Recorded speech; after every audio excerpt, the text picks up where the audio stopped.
STLA의 리오입니다. 저번 영상에서는 나이에 따른 난청을 알아보았는데요. 지난 시간에 귀는 소화할 때와 어른이 되어가면서 어떤 난청에 취약해지는지, 그리고 나이에 상관없이 청력을 보호하는 팁들, 큰 소리에 대한 노출을 줄이고 정기적으로 청력 검사를 받는 것, 이렇게 나누어 보았습니다. 이번 영상에서는 특정 증상에 관련된 난청에 대해서 알아보겠는데요.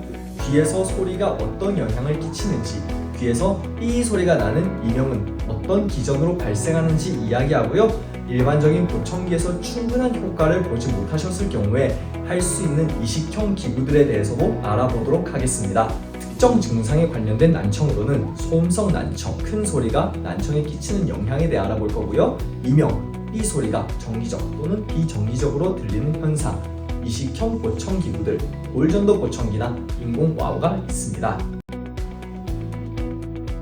우리는 항상 소음에 둘러싸여 살고 있습니다. 냉장고가 내는 우웅하는 소리, 밖에서는 사람들이 떠드는 소리 같은 소음들 말이죠.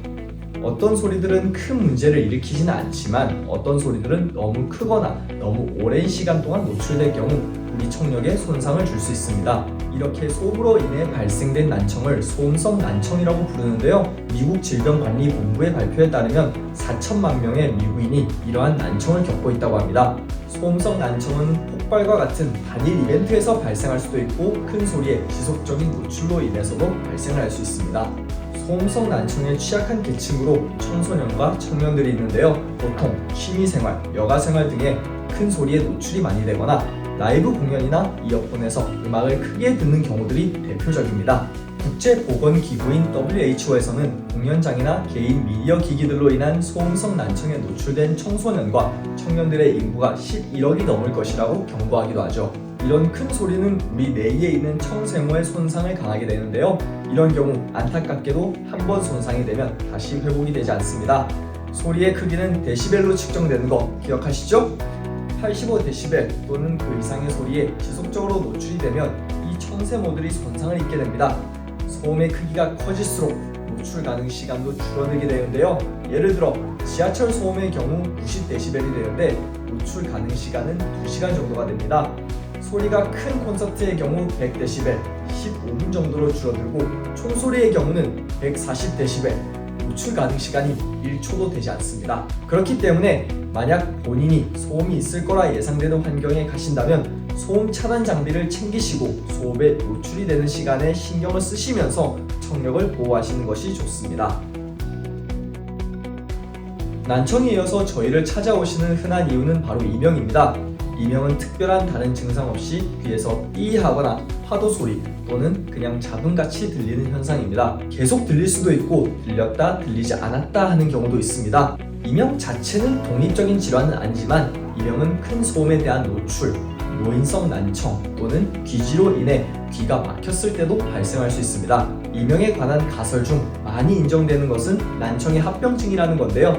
시간이 지날수록 노화 또는 소음에 대한 노출로 인해 우리의 청력은 점진적으로 특정 음역대에 손상을 입게 됩니다. 그러나 우리의 뇌는 항상 음역대 전체를 듣는 것에 익숙해져 있는데요. 그렇다 보니 귀에서 어떤 음역대가 들리지 않을 경우 우리 뇌는 그 들리지 않는 음역대를 채우게 되는데 이것이 이명으로 들리게 되는 거죠. 이 가설에 따르면 우리 뇌에서 들리는 이 이명은 우리 뇌가 비어있는 음역대를 채우는 가상의 소리가 되는 것입니다.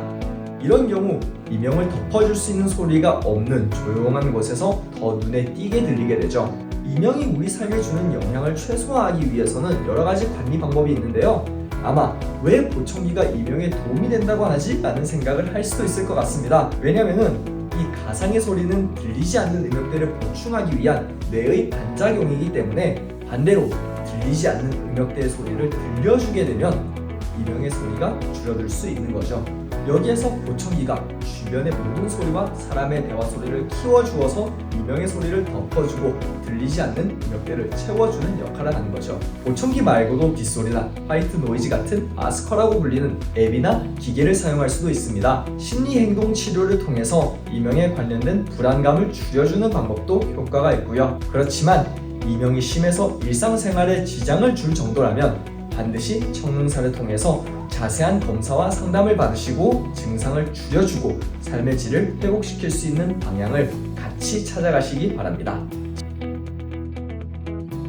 지금까지 저희가 일반 보청기가 난청이 있으신 분들에게 얼마나 도움이 되는지 이야기해 보았는데요. 그런데 가끔씩 보청기가 해답이 아닌 경우가 있습니다. 그럴 때 골전도 보청기나 인공 와우처럼 이식형 보청기가 대안이 되어서 도움이 되어 드립니다. 먼저 골전도 보청기는 귀의 감염이나 귀의 형태가 변형이 되어 있거나 피부에 문제가 있을 때 적절한 대안이 되는데요. 바하라고도 불리죠. 골전도 보청기는 소리의 진동을 바로 뼈의 진동으로 바꾸어서 달팽이관으로 웨이와 중이를 건너뛰어서 전달해 줍니다. 이 형태의 보청기는 뼈에 삽입되는 내부 장치와 소리를 프로세싱하는 외부 장치로 구성되어 있습니다. 이 보청기는 웨이와 중이에 문제가 있지만 뇌, 달팽이관이 건강한 경우에 효과가 좋습니다. 또는 한쪽 귀는 잘 들리지만 반대쪽 귀가 잘 들리지 않는 경우에도 효과가 있는데요. 골전도 보청기가 들리지 않는 쪽의 소리를 잡아서 뼈의 진동으로 바꾸어 잘 들리는 쪽으로 전달도 할 수 있기 때문입니다. 이제 인공와우로 넘어가 보도록 하죠. 인공와우는 중도부터 심도 난청 대상자 중 일반 보청기로 충분한 효과를 보지 못하는 분들을 위한 기기입니다. 인공와우는 뇌에서 손상된 청새모리 대신에 청신경을 직접적으로 자극하는 방식입니다. 그래서 피부 아래에서 달팽이관까지 이식되는 내부 장치와 피부 밖에서 소리를 감지해 전기 신호로 바꾸어주는 외부 장치로 구성되어 있습니다. 이렇게 전기 신호로 미리 바꾸어 내부로 전달해주기 때문에 소리가 더 잘 들리는 이점이 있죠. 인공와우는 난청을 가지고 태어난 아기나 어린이 그리고 보청기가 크게 도움이 되지 않는 성인들에게 효과를 많이 볼 수 있습니다. 인공와우 이식 수술 전에 대상자들은 청력과 의학적 검사를 거쳐 과연 인공와우 수술에 적합한지 선별 과정을 거칩니다. 이 검사들을 통해 인공와우가 정말 필요한지도 알아보게 되죠. 수술은 당일날 퇴원하시는 외래 수술이 됩니다. 수술 이후 담당 청능사가 환자의 인공와우 기기를 점검하고 조정하게 되는데요. 필요할 경우 전문가와 함께 환경 소리를 구분하고 대화 소리를 인식하는 청력 재활 과정을 거쳐 인공와우가 주는 효과를 최대로 끌어올리기도 합니다. 여러분께서 인공와우가 필요하신 경우라면 담당 청능사를 방문하셔서 자세히 알아보길 권유드립니다. 이런 이식 보청기구들은 삶의 질을 많이 향상시킬 수 있으니 청능사와 함께 여러가지 옵션을 알아보시고 여러분에게 맞는 적절한 해결책을 찾아가시면 되겠습니다. 이만 오늘의 영상을 마무리하도록 하겠습니다. 이번 영상에서는 소음성 난청이 어떻게 달팽이관의 청새모를 손상시키는지, 또 이 병의 기본적인 정보와 보청기가 어떻게 도움을 줄 수 있는지 알아보았습니다. 일반적인 보청기를 착용하실 수 없는 경우 고려해 볼 수 있는 이식형 보청기구들, 골전도 보청기와 인공와우에 대해서도 알아보았습니다. 언제든지 청력에 이상이 있는 것 같으시면 청능사를 방문하시고 적절한 검사와 그에 따른 관리를 하시길 바랍니다. 여기까지 저희는 여러분의 청력을 어떻게 지킬 수 있는지, 난청의 경우는 어떻게 관리를 할 수 있는지 알아보았습니다. 다음 영상에서는 방향을 틀어서 균형 감각의 한 축을 담당하는 전정기관에 대해 알아보도록 하겠는데요. 전정기관에 대해서 기본적인 정보와 어떻게 검사가 되는지, 또 흔히 발생하는 균형 질환 종류에 대해서도 알아보도록 하겠습니다. 그동안 귀 관리 잘 하시고요. 전 다음 영상에서 뵙겠습니다. 감사합니다.